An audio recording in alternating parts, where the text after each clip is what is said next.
जरा गावाला गेलो होतो त्याच्यामुळे व्हिडिओ बनवले नाहीत. जरा थोडासा नॉर्मल प्रॉब्लेम होता. तर आता व्हिडिओ बनवेल.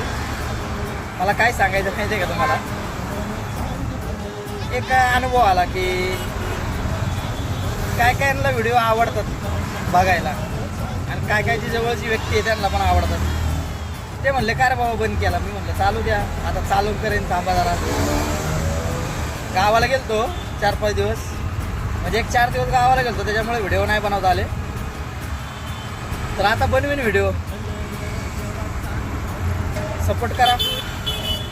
ज्यांना नसेल करायचं त्यांनी नका करू, ज्यांना फॉलो करायचं त्यांनी फॉलो करा, नसेल करायचं त्यांनी नका करू. बळजुबरी नाही आपल्याकडं. तुमच्या पद्धतीनं जगा, मी माझ्या पद्धतीनं जगतो. टाईमपास व्हिडिओ बनवायला काय हरकत नाही आहे. तो आपला बनवतोय आणि बनवल, एवढं काय दावा.